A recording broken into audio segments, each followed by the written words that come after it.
नमस्कार, मैं अनिल श्रीवास्तव, श्रमिक नेता बिहार। ये वीडियो भारत के अंदर में जो गरीबी है, जो गरीबी का सागर है यहाँ, उसमें से कुछ एक अंश जो है मैं आपके सामने रखना चाहता हूँ। मेरा काम है कि गरीबों के सागर के बीच में कुछ कुछ अंश निकालते रहते हैं। जिस तरह से पंडितों ने, ब्राह्मणों ने काशी में, प्रयाग में, इलाहाबाद में फलाना जगह संगम है तो ये है तो वह है, इस तरह से निकालते रहते हैं। कुछ आयुर्वेदिक वाले डॉक्टर जड़ी बूटी वगैरह वगैरह करके निकालते रहते हैं कि ये दवा इस तरह का काम आएगा, इस तरह का काम आएगा। ठीक उसी तरह से मेरा भी एक काम है कि जिस देश में जो गरीबी है, क्यों गरीबी से जूझ रहे हैं लोग, उसमें से कुछ न कुछ हिस्सा मैं आपके सामने प्रकाशन में लाना चाहता हूँ। वही इसलिए कि ताकि लोग को ये लगे कि नहीं भाई, सचमुच ये देश 82 करोड़ गरीबों से जूझ रहा है और यह कहना गलत है कि देश में अभी भी गरीबी नहीं है, और यह बात सही है। उसी अंश का एक हिस्सा मैं आपके सामने इस वीडियो में रखना चाहता हूँ कि हमने देखा कि बहुत सारी ऐसी महिलाएं हैं जो गरीबी से तंग आकर मेहनत के द्वारा घर के भीतर जा करके दाई का काम, घरेलू रसोइया का काम करती रहती हैं। प्रत्येक घरों में कोई माल घरों में जा करके 1000-2000 रुपये में वह जो है सो काम करती हैं और दिन भर वह काम करते रहती हैं। न उम्र का लिहाज है, कोई 17 बरस का है, कोई 60 बरस का है, कोई 40 का है, कोई 42 का है, इस तरह से। और कुल मिला करके एक महीने में वह 4000, 5000, 6000 रुपया वह कमाती हैं। उसके ऊपर मालिक का भी थोड़ा बहुत शोषण और उससे ज्यादा मलकिनियों का शोषण भी होता रहता है। इस तरह से कार्रवाई उन बेचारी रसोइयों वालों को जो है सो झेलना पड़ता है। ये सारा चीज को मैंने 1 साल से अध्ययन कर रहा था। तो मैं इसी बीच अध्ययन के क्रम में मेरे को मिले एक रसोइया महिला नीतू देवी, उनसे संपर्क किया और कहा कि इस तरह की बात है तो आप लोग क्यों नहीं संगठन बनाते हो। तो तैयार लोग हुए और वह संगठन बनाए थोड़ा बहुत।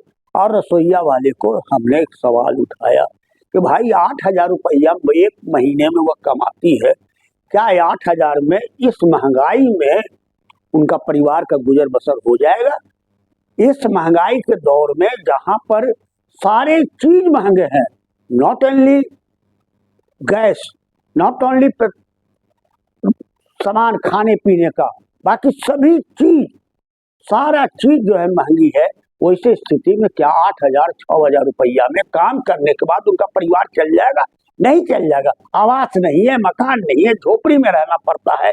मजबूरन किसी तरह से वे अपनी जीविका का उपार्जन कर रहे हैं। इसीलिए इन सारे लोगों को मैं इकट्ठा किया गांधी मैदान के मंडप में और कहा कि आप लोग संगठन बनाओ।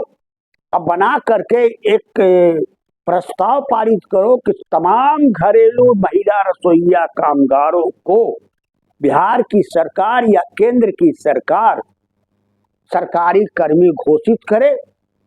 दूसरा कि तमाम महिला रसोइया कामगारों को 15,000 रुपया दिया जाए महीना। वह 15,000 मालिक के द्वारा नहीं, सरकार दे, क्योंकि बिना 15,000 के पहले उसका परिवार का निर्वाह नहीं हो सकता। और तीसरा कि सारे रसोइया वाले जो महिला हैं उनको रसोइया कॉलोनी बनाया जाए, रसोइया आवास बनाया जाए, जिसमें एक रूम हो, बाथरूम हो, किचन हो, फलाना हो, ढिकाना हो, ये बना करके उनको दिया जाए। ये काम सरकार को करने की आवश्यकता है, ताकि अगर हम कोशिश करें, सरकार के सामने हम आवाज उठाते जाएं, तो गरीबी का कुछ रेशियो हम कम कर सकते हैं। पूरा तो नहीं किया जा सकता है, लेकिन कुछ कर सकते हैं। केवल भाषण में नहीं, चुनाव का समय आया, भाषण देना शुरू कर दिया लोग, हम गरीबी हटावेंगे तो फलाना करेंगे, ठिकाना करेंगे। और जब उस सत्ता पर चले जाते हैं, जीत करके हार गए तो लापता, जैसे मेढक बरसात में टटराता है, ठीक उसी तरह से जब बरसात खत्म हो गई तो मेढक गायब हो जाता है, चील ऐसे छोटे छोटे कीट पतिंगा जो है गायब हो जाते हैं। ठीक उसी तरह से अगर वो हार गए तो आप उम्मीदवार खत्म, फिर नजर नहीं आएंगे, फिर उनको कोई चिंता नहीं है। आज जो जीत गए अब वो सोचेंगे अब तुमको पार्लियामेंट का जो एसी का हवा लग रहा है, अब हम सारा चीज भूल गए, अब वो नेता बन करके चरपहिया गाड़ी पर आ रहे हैं, भाई सांसद आ रहे हैं, विधायक आ रहे हैं। ये स्थिति है, गरीबी का भाषा वो भूल जाते हैं। मैं इसी गरीबी की खोज में लगा रहता हूँ। अब मेरा काम है, मैं अनिल श्रीवास्तव श्रमिक नेता, कि आप जो गरीब हैं, जिनको दर्द है, उसको पकड़ते हैं, उठाते हैं और इसको ऑर्गेनाइज करके सरकार के सामने रखने का प्रयास करते हैं ताकि सरकार उनकी आवाज सुने।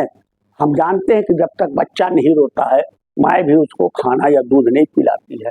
इसलिए मैंने कल गांधी मंडप में मीटिंग बुलाया और अच्छी संख्या में रसोईया वाले जमा हुए और हम रसोईया वाले से कहना चाहते हैं, जितने भी इस गया शहर के अंदर में घरेलू रसोईया में काम करती हैं, सब लोग अपना अपना नाम दर्ज करावें, पता दर्ज करावें, ताकि वह एक लिस्ट बना करके भारत की सरकार के सामने और बिहार की सरकार के सामने हम रखें और उनके सामने आवाज उठावें अगले आने वाले जो महीनों में, ताकि वह पता चले कि हम किस हालात से गुजर रहे हैं और हमारी क्या मांग है।